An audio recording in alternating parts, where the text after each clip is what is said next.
All right, David here from Machinery Partner. I'm going to give you guys a quick little tour of this Frumecar Module Dry 2000. So it's a dry mix batch plant and pretty nice machine in terms of build quality, innovation, ease of use. So I'm going to start with the hoppers here. So here are the hoppers that hold the aggregate. So as you know, concrete is made up of sand, stone, and cement and water, and so you have different ingredients or different batches to make the different strength mixes. You can put additives in for curing and retarders for slowing down curing time. Well, here's one of the core ingredients. This is 3/4 stone. We at Machinery Partner, we sell rock crushers that make this material. And it's a raw ingredient to cement. And you can see that you have some in the hoppers here. You also have sand in this far hopper. What's really innovative about this design is you have a weigh belt system underneath. This weigh belt has load sensors. Here's a load sensor right here. It's all calibrated with computer. That understands the amount of material going on this feed belt here. So you can see the belt.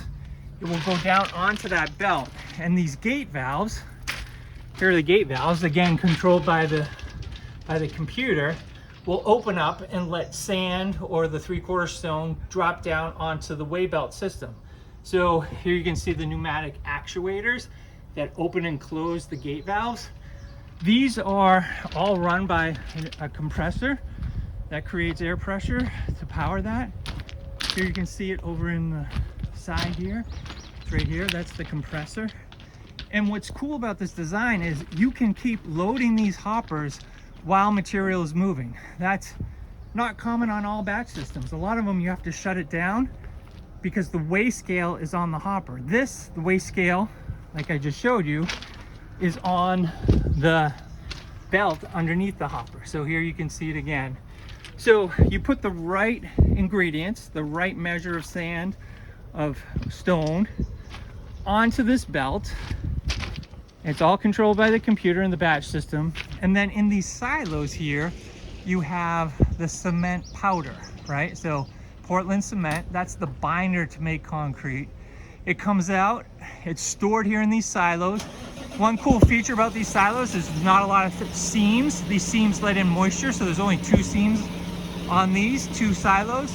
It comes down and it comes up through this tube, which has an auger in it, that drops us into this hopper at the top and loads it onto the belt.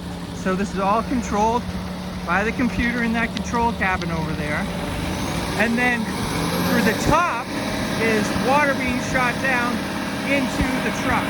And the truck is actually the mixer. That's the beauty of this. So a lot less maintenance. You don't have a wet mixer. You just have dry ingredients of sand and stone measured appropriately coming up this belt. The cement binder comes down, the powder, it goes into that head, there's water that's shot down, and all the mixing happens in the truck. And that's how a dry mixing plant works. It's all controlled by this really elegant machine, and it's a beautiful operation. And if you do it right, you're saving yourself a lot of money. On average, you're saving about $40 a yard from ready mix. So there's a real economic incentive to make your own. And in this case, this customer is not only making their own concrete for building and their own projects, but they're also going to sell retail to the public or to other contractors. This is Module Dry 2000. It's now named the Dry Mix 2000.